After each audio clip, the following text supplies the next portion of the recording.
Hello my dear student, फिर से आपको स्वागत करता हूं क्वेरी करो चैनल में। मैं कृष्णा सर। जैसा कि प्रीवियस क्लास में हम रियल नंबर टॉपिक को शुरू किया था और उसमें मैंने कुछ इंट्रोडक्शन के रूप में रेशनल और इरेशनल नंबर के बारे में बताया था, तो आज उसी को कंटिन्यू करते हैं। आप देख सकते हैं क्लास 10th का सब्जेक्ट मैथ है, चैप्टर नंबर 1 है रियल नंबर और क्लास 2 आज है और टॉपिक रेशनल और इरेशनल नंबर के बारे में है। रेशनल और इरेशनल नंबर बहुत ही इम्पॉर्टेंट नंबर्स है जिसका इस्तेमाल जो है ना केवल क्लास 10 में बल्कि आगे क्लास में भी यूज होते हैं, तो इसको अच्छे से समझना है। जैसा कि आप देख रहे होंगे कि इधर मैं रेशनल नंबर लिखा हूँ और इधर इरेशनल नंबर लिखा हूँ। तो सबसे पहले जानना है कि रेशनल नंबर क्या है। तो जैसा कि आप पहले भी पढ़े हैं, 9th क्लास में भी पढ़े हैं कि the number which can be expressed in the form of p by q where p and q are integers. ये तो आप लोग शुरू से पढ़ते आए हैं कि p and q are integers, लेकिन आप ये नहीं पढ़े होंगे कि these p and q are coprime also. So coprime क्यों बोला जा रहा है, को प्राइम होता क्या है? तो वह दो नंबर जिसका HCF 1 हो, यानी वो दोनों केवल और केवल 1 से कटे, वो दो नंबर जो है को प्राइम कहलाते हैं। जैसे अगर हम 15/16 करते हैं तो 15 और 16 दोनों जो नंबर है, आप देखते होंगे कि 15 और 16 दोनों में से कोई ज़रूरी नहीं है कि ये प्राइम नंबर है। दोनों के दोनों जो है not a prime number, but दोनों को जब हम काटते हैं ऊपर नीचे तो उसमें हम देखते हैं कि वो कटता नहीं है। क्यों नहीं कटता है? क्योंकि दोनों का HCF जो है 1 होता है। तो 1 जो भी दो नंबर हो, चाहे वो प्राइम नंबर हो या कंपोजिट नंबर हो, उसका अगर हम p by q के फॉर्म में लिख रहे हैं और दोनों जो है केवल 1 से कटे, उसे हम को प्राइम नंबर कहते हैं। तो ये ध्यान में रखना ज़रूरी है कि the number which can be expressed in the form of p by q where p and q are integer and coprime also, जो कि आने वाले क्लास में आपको इसका इस्तेमाल करना पड़ेगा। तो रेशनल नंबर में हमने एग्जाम्पल में आप देख रहे होंगे 2/3, -5, 2.5, 7, 6/5 etc., जो कि आप पहले भी ये रेशनल नंबर के बारे में पढ़े होंगे, समझे होंगे। तो यहाँ पर 2/3 में p by q तो है, लेकिन -5 में हम जो है p by q के फॉर्म में तो लिखे नहीं है। तो कोई भी इंटीजर हो उसको p by q के फॉर्म में करने के लिए हम नीचे उसको 1 से डिवाइड कर सकते हैं। जैसे अगर ये -5 है तो इसको हम -5/1 यानी p by q के फॉर्म में लिख सकते हैं।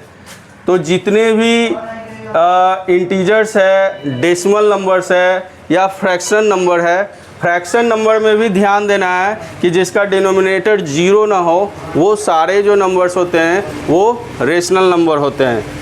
यहाँ पर मैंने लिखा भी है कि all decimal numbers are rational number, all fractional number in which denominator is equal to in which denominator is not equal to 0 are rational number. यानी कि वह फ्रैक्शन, वह सभी फ्रैक्शन जिसका डिनोमिनेटर 0 ना हो, वही रेशनल नंबर कहलाएंगे।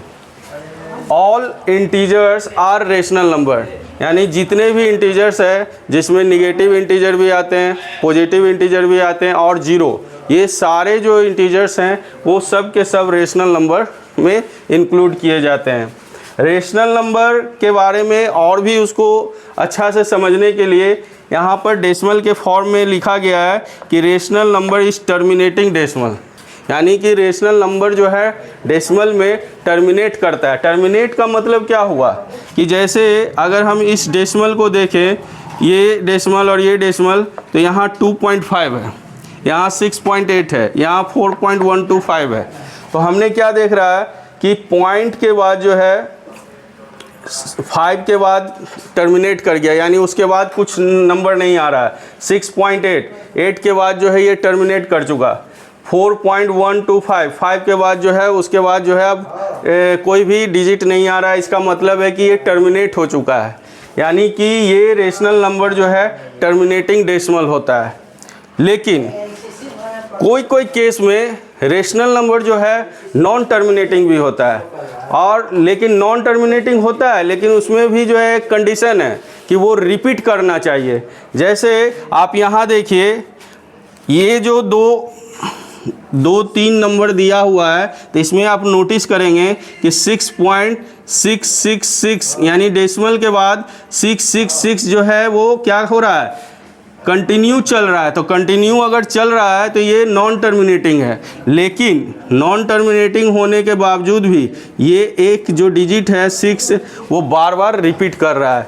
तो अगर कोई नंबर या डेसिमल नंबर अगर वो नॉन टर्मिनेटिंग है लेकिन अगर रिपीट कर रहा है तो इसका मतलब है कि वो भी रेशनल नंबर होगा। जैसे ये आया कहाँ से, जैसे अगर हम 20 को 3 से अगर डिवाइड करें तो ये आपको इसी तरीके से आपका डेसिमल फॉर्म में आएगा। उसी तरीके से 0.33 है, तो इसको अगर आप 10 को 3 से डिवाइड करते हैं जो कि रेशनल नंबर है, तो ये इसी फॉर्म में आपका डेसिमल रिप्रेजेंटेशन होगा। सिमिलरली ये जो है अगर आप 2 को 11 से डिवाइड करो तो सेम रिजल्ट आएगा, जिसमें आप क्या देखेंगे कि ये तो नॉन टर्मिनेटिंग हो रहा है लेकिन रिपीट कर रहा है। तो हमने क्या देखा कि रेशनल नंबर टर्मिनेटिंग भी है और नॉन टर्मिनेटिंग भी है। लेकिन नॉन टर्मिनेटिंग के केस में यहाँ पर ध्यान देना है कि ये रिपीट होना चाहिए। तो जब रिपीट होगा तो ये रेशनल नंबर कहलाएगा। ओके, आप समझ गए होंगे बच्चों। अब जो है इसको फर्दर जो है यहाँ पर आप देखिए कि रेशनल नंबर के बाद जो है हम यहाँ पर इरेशनल नंबर का भी जिक्र किए हैं। तो इरेशनल नंबर में क्या देख रहे हैं कि irrational number, the number which can not be expressed in the form of p by q is called irrational number. यानी कि रेशनल का जस्ट उल्टा, जो नंबर p by q के फॉर्म में नहीं लिखा जा सकता है तो वो क्या होगा, इरेशनल होगा। लेकिन क्या इतना ही बोल देने से आप समझ गए? नहीं।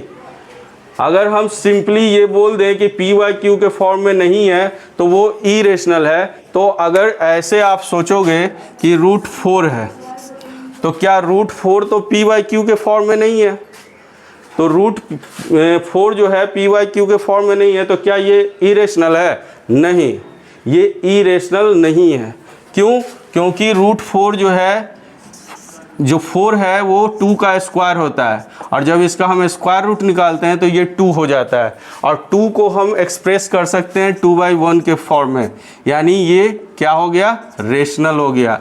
इसको हम इरेशनल नहीं बोल सकते। तो केवल ये डिफिनेशन जो है पर्याप्त नहीं है इरेशनल नंबर को डिफाइन करने के लिए। तो इरेशनल नंबर को डिफाइन करने के लिए जो पर्याप्त जो डिफिनीशन है उसमें ये डिफिनीशन जो है कि अप्लीकेबल है। इट इज, यानी irrational number is non terminating and non repeating decimal.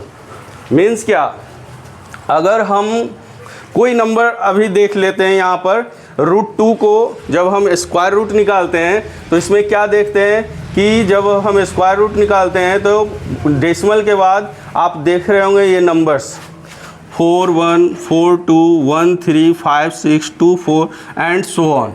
इसका मतलब क्या हुआ कि ना तो ये रिपीट कर रहा है ना ही ये टर्मिनेट कर रहा है। तो जब कोई नंबर डेसिमल रिप्रेजेंटेशन में ना रिपीट करे और ना जो है टर्मिनेट करे, वैसे कंडीशन में हम उस नंबर को इरेशनल नंबर बोलेंगे। इरेशनल नंबर का कुछ एग्जाम्पल्स भी यहाँ पर लिखा हुआ है। √2, √3, √5 जितने भी नॉन परफेक्ट स्क्वायर नंबर है, नॉन परफेक्ट स्क्वायर नंबर जो भी है, और उसको अगर हम स्क्वायर रूट कर देते हैं तो वो जो नंबर्स आते हैं इस तरह से, वो सब के सब जो है इरेशनल नंबर होते हैं। अब आते हैं कुछ स्पेशल नंबर। स्पेशल नंबर में मुख्यतः ऐसे देखा जाए तो पाई है, लेकिन बाद में आप 11th-12th में जाएंगे तो एक नंबर ई भी आता है जिसको इनुमरेशन बोलते हैं। तो पाई जो होता है, पाई का वैल्यू हम लोग जो है इन प्रैक्टिकली हम लोग जो है यूज करते हैं 22/7 के रूप में। ये जो पाई का वैल्यू है ये 22/7 के रूप में जो है हम लोग जो है फार्मूला में या बहुत सारे मैथ में बनाने में यूज करते हैं, खासकर जो है कि सर्कल चैप्टर में। लेकिन क्या ये पाई का वैल्यू 22/7 कहीं से भी इरेशनल लग रहा है? नहीं, क्योंकि ये रेशनल के फॉर्म में लिखा गया है। तो इसको हम इस फॉर्म में इसलिए लिखते हैं क्योंकि ये जो है हमारे बहुत सारे मैथमेटिकल प्रॉब्लम में आसानी होता है सॉल्व करना।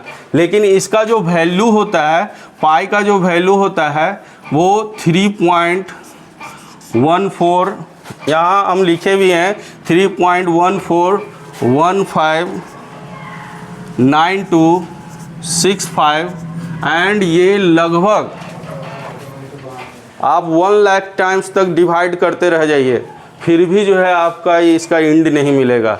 इसी के कारण जो है पाई को जो है हम लोग as a irrational number consider करते हैं। इसके पीछे भी एक थ्योरी मतलब एक घटना हुई थी। हमारे बहुत बड़े मैथमेटिशियन रामानुजम, उन्होंने जो है इस पर जो है कि रिसर्च किया, इसका कैलकुलेशन किया। लगभग डेसिमल के बाद 1 लाख टाइम्स तक उन्होंने डिवाइड करते गया कि कभी तो इंड मिलेगा, लेकिन कभी भी जो ये टर्मिनेट नहीं हुआ। और इस तरह से जो है कि पाई को हम लोग जो है इरेशनल नंबर के रूप में कंसीडर करते हैं। ई का भी जो है आप 11th-12th में जब जाइएगा तो ई का भी यूज होता है, एनुमरेशन कहते हैं इसको। ये भी जो है इरेशनल नंबर में कंसीडर किया जाता है। तो आप इसको समझ गए होंगे कि रेशनल नंबर और इरेशनल नंबर बेसिकली क्या होता है, और इससे रिलेटेड आने वाले टॉपिक में हम इरेशनल नंबर से रिलेटेड जो है अगले टॉपिक में जो है हम आपको डिस्कस करेंगे। तब तक जो है आप इसको नोट डाउन कर सकते हैं।